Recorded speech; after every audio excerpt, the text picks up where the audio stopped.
welcome back everybody to the fourth video consecutively on basics of accounting. So here I am today again, Assistant Professor Mayuri Tavde from PS Modern College of Engineering, Pune, Shivaji Nagar from MBA department. So in the previous three videos, what we have seen are the very basic concepts, or anybody can start reading those concepts or understanding those concepts to understand the accounting.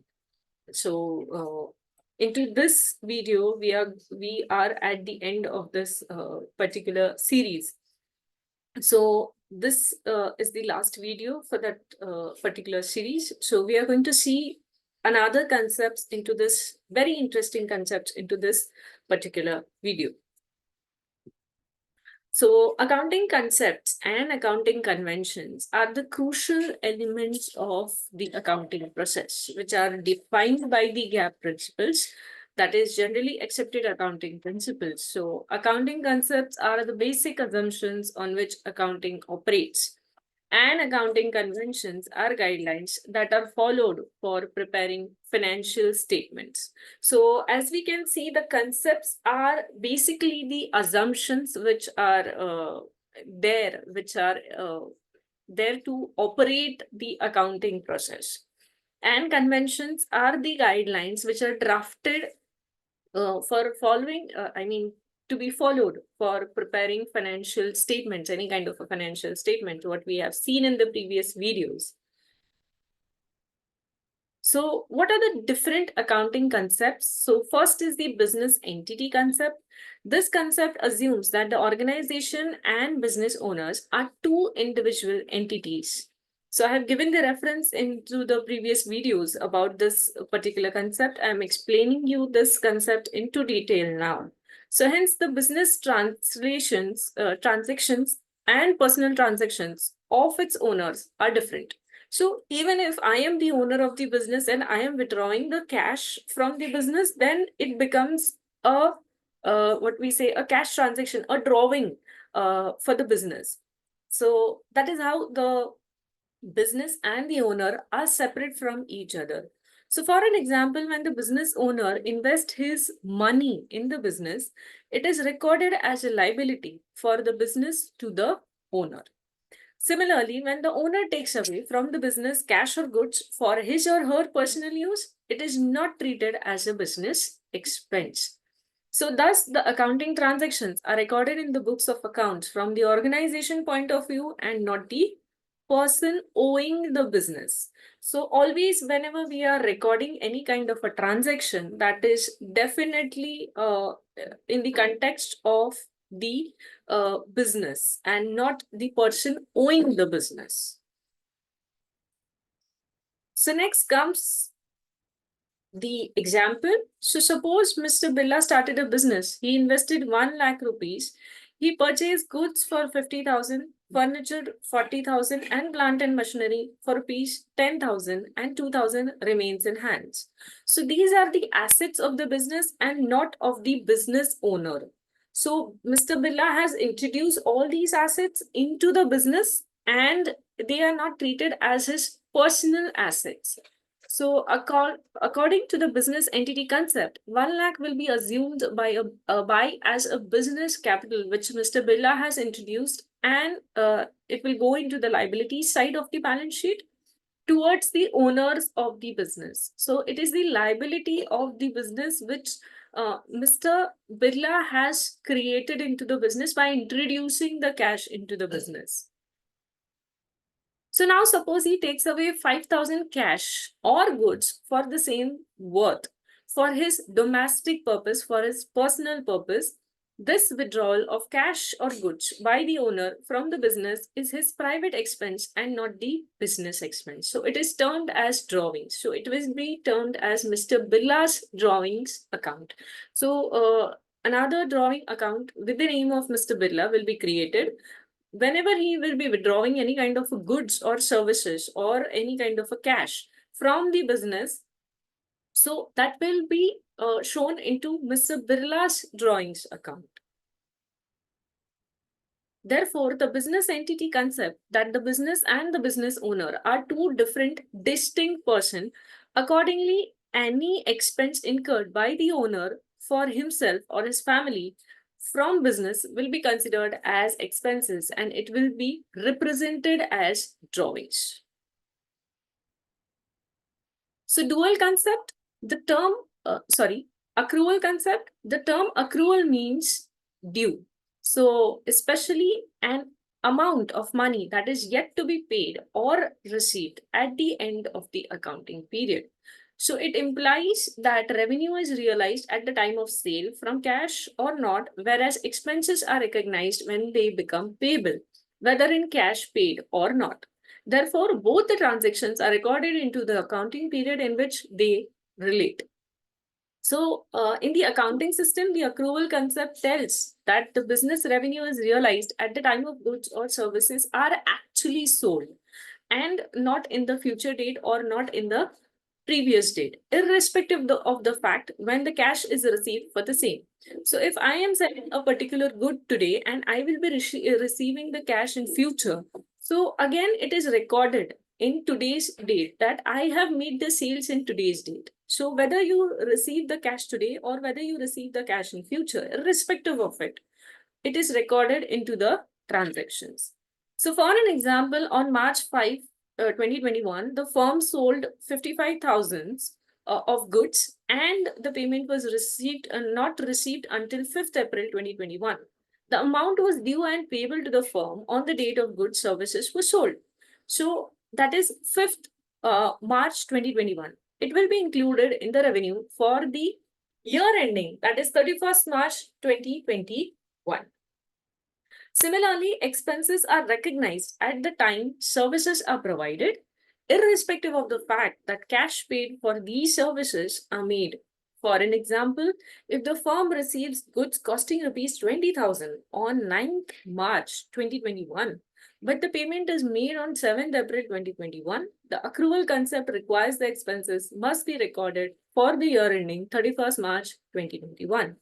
Although no payment has been made until this date, though the services has been received and the person to whom the payment should have been made is represented as a creditor of that particular business firm. So in brief, the accrual concept states that revenue is recognized when realized and expenses are recognized when they become due, payable irrespective of the cash receipt or the cash payment. So next comes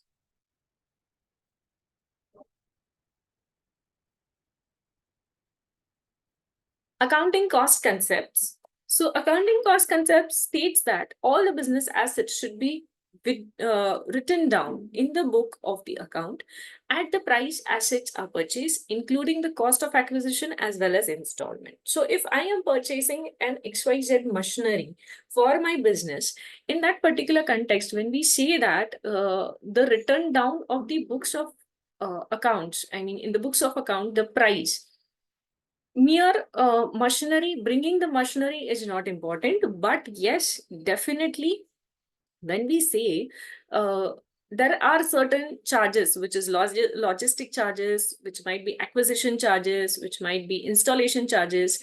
Again, the cost which is coming with this particular asset is termed as accounting cost concept. So the assets are not recorded at their market price. It implies that the fixed assets like plant and machinery, building, furniture, etc. are recorded at the purchased price. So for an example, a machine was purchased by ABC Limited for 10 lakhs for manufacturing bottles. An amount of 2,000 was spent on transporting the machine to the factory site. Also, 2,000 was additionally spent on its installation. Hence, the total amount at which the machine will be recorded in the books of account would be not 10 lakhs, but 10 lakhs 4,000. This cost is also termed as historical cost. Dual aspect. In this context, as I've already told you in the previous slides, dual aspects means every debit should have a credit or every credit should have a debt. So dual aspect is the basic principle of accounting. It provides the basis for recording business transaction in the books of account. This concept assumes that every transaction recorded in the books of account is based on dual concepts. This implies that the transaction that is recorded affects two accounts at that particular time on their respective opposite sides. Hence, the transaction should be recorded at dual place. It implies that both aspects of the transaction should be recorded in the books of accounts. So, for an example, goods purchased in exchange of cash has two aspects, saying paying cash and receiving goods. So if we take an example of goods purchase, so purchase is coming, goods is coming in the business, so it should be debited, and cash is going out from the business, it should be credited. Therefore, both the aspects should be registered in the books of account. The duality of the transaction is commonly expressed in the terms of following equation given below.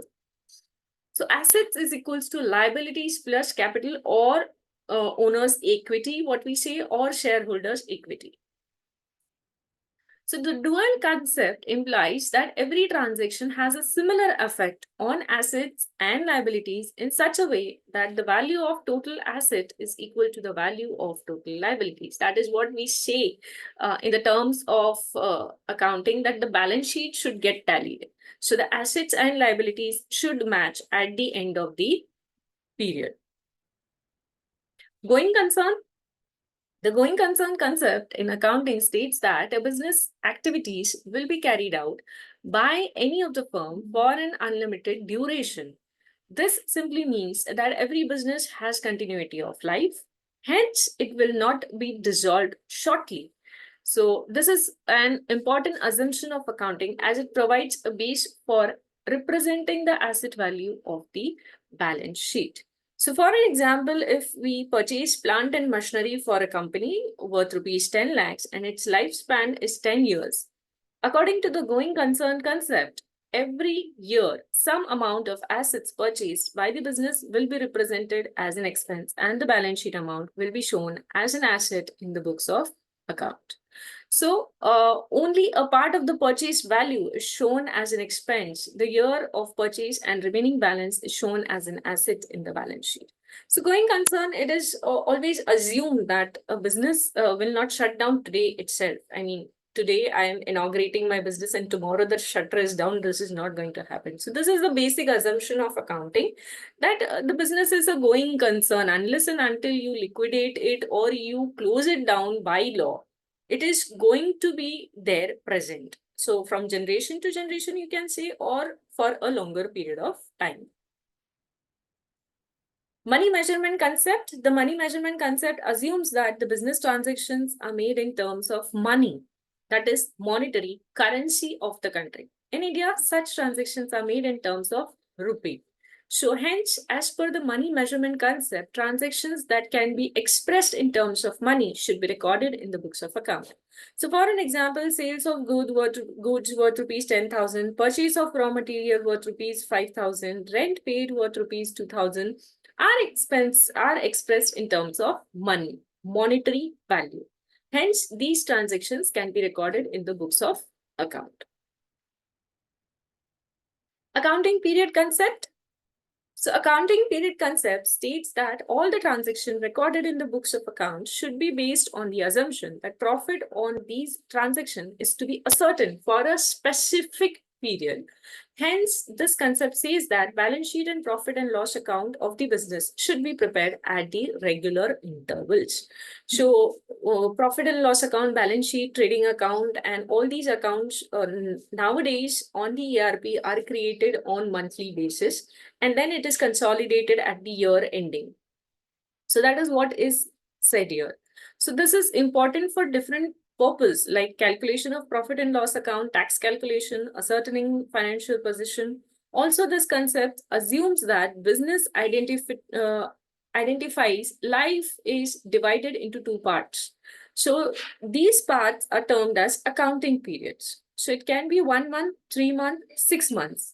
Usually, 1 year is considered as one accounting period, which may be a calendar year or a financial year. So, here, the calendar year, as mentioned in the previous videos, again, I'll mention the accounting period from 1st April to 31st March is the financial year, accounting year, what we say. Some of the organization, they follow from 1st January to 31st December also. The year that begins on 1st January and ends on 31st March is termed as a calendar year, whereas the year that begins on 1st April and ends on 31st March is termed as financial year. Realization concept. So the term realization concept states that revenue earned from any business transaction should be included in the accounting period only when it is realized. So the term realization implies the creation of legal right to receive the money. Unless and until I have delivered the goods to you, I don't have any legal right to ask money from you, right? So that is the basic example. So today I'm saying that I have transported my goods.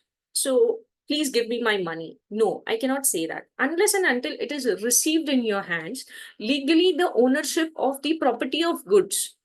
Again, I'm giving the reference of the business law. Unless and until the property, that is the goods, are being transferred in your name, you cannot claim the cash for that particular what we say goods. So hence it should be noted that selling goods is considered as realization, whereas receiving order is not considered as realization. In other words, the revenue concept states that revenue is realized when cash is received at the right received cash on the sales of goods or services, or both have been created. Matching concept. So the matching concept states the revenue and expense incurred to earn the revenue must belong to the same accounting period. Hence, once revenue is realized, the next step is to assign the relevant accounting period. For an example, if you pay a commission to a salesperson for the sales that you record in March, the commission should be recorded in the same month and not in the next month or not in the previous month. The matching concept implies that the revenue earned during an accounting year, whether received or not during the year, or all the expenses incurred, whether paid or not during the year, should be considered while determining the profit and loss. This enables the investors or shareholders to know the exact profit or loss of that particular business. So if my expense is incurred now, so I have to show it in this particular month only. I cannot adjust it in the previous month or in the next month. No, it is not possible. So the receipt and expenses has to be matched in that particular month. So what is accounting conventions?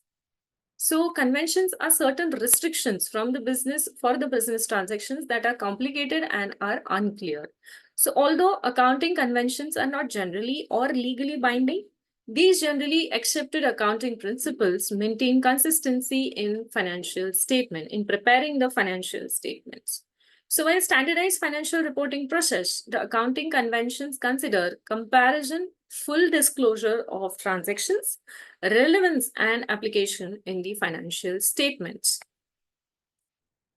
So 4 important types of accounting conventions are conservatism. So what does conservatism means?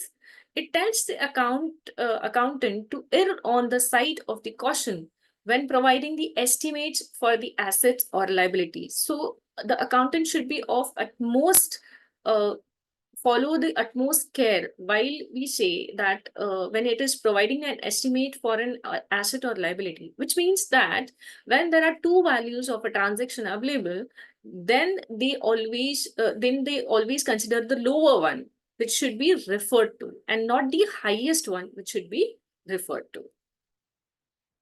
Consistency, a company is forced to apply the similar accounting principle across the different accounting cycles. Once they choose a method, it is urged to stick with it for the future also, unless it finds a good reason to perform it in another way. So, in the absence of this accounting convention, the ability of investors to compare and assess how the company performs becomes more challenging.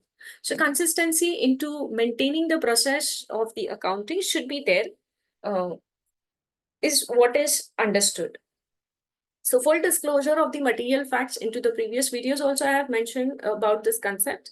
Material facts, point 20, if expense also you have to disclose the material fact to the auditors or to the concerned authorities. Materiality, again, it is said as, again, it is another concept of full disclosure. The aim behind this materiality convention is that any information that could influence the person's decisions by considering the financial statement must be included into your disclosures. So accounting concepts and conventions, if we understand, let us understand the difference between them. So the statements, financials are prepared and presented according to the certain guidelines and basic principles known as accounting concept. For an example, going concern concept or the accrual concept. So accounting conventions may involve common what we say rules and regulations that govern the field, like double entry system, accounting principles, or applying historical cost conventions. So this serves as the foundation for accounting concept when which are then regarded as universal. So accounting concepts are considered as universally accepted principles. This tend to be country or region specific. So accounting convention differs from continent to continent, country to country as well. So the concepts provide a basis for reliable and comparable financial statements. So these guarantee consistency and uniformity in accounting practices. So professional organizations like Indian Institute of Chartered Accountants of India and the Institute of Cost Accountants of India has created accounting principles. So accounting conventions are designed by Ministry of Corporate Affairs and Reserve Bank of India, has set the fourth accounting norms and the standards for accounting conventions. These are compulsory for all the organizations. The concepts are very compulsory. They can adopt at the discretion of any of the organization. So conventions are not compulsory, but it is at the discretion of the organization how the organization operate or what accounting system they follow. Transactions are recognized and measured based on accounting concepts. Accounting conventions determine the way transactions are presented and disclosed. So these are the these may change with respect to new development and shift in the economy. They are much more stable when their counterpart as they alter rarely. So conventions are not altered on timely basis. So about the concepts, though through them, one is able to attain transparency and fairness into the financial statements while carrying out different forms of record keeping. They only help in keeping record effectively with simplicity. So these are the basic bifurcations, basic differences of accounting concepts and accounting conventions. So accounting equation, what do we understand? So the accounting equation is the base of double entry bookkeeping system. The equation indicates the relation between the means owned and resources owned by the business. So what is the formula for that? It duly finds its effect on the balance sheet with the asset side being a sum total of liability and shareholders' equity. This formula we are seeing from the very first video, but the terminology which is being used for this is accounting equation. It is said as accounting equation. Assets is equals to liability plus capital. When you subtract capital from assets, you get the liabilities. So fundamentals of accounting equation. So the fundamental accounting equation seeks explain the relationship between the assets constituting a business and the funds that have been used to finance their purchase, also known as the balance sheet equation. It forms the basis of double entry system of bookkeeping. So again, the equation is very clear to everybody. Liabilities are consisting of owner's equity, reserves, provision. Then it is the bifurcation as non-current liabilities, current liabilities, payable, and short-term loans. And assets are bifurcated into fixed assets, current assets. Into current assets, stock, bank, receivables are there. Into fixed assets, if we say plant and machinery, motor vehicle, building, furnitures, pictures, whatnot. Okay. So this is the format of the journal entries, what we say. So the journal of any of the book is being designed in this particular manner. So on the left hand side, we can see the very first column is of date.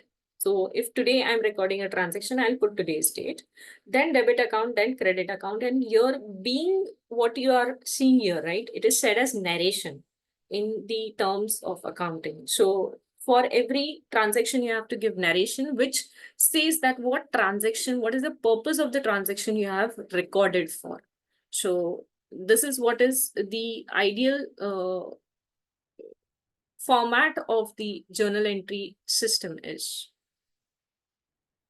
So ledger format, again, whatever journalizing of the entries we are doing, it is then converted into the ledger format. So again, date-wise accounts and cash account is what we can see. So this is how we have to make the journal, the ledger format after journalizing the entries. And this is a trial balance. So we record purchase, sundry debtors, creditors. It doesn't have any kind of a sequence, but yes, this is the ideal format of the trial balance, is what is expected after we close the ledger. The closing balance of the ledger are expected to be entered into the trial balance. And then the trading account, profit and loss account, and the balance sheet is made. So thank you so much, everybody, for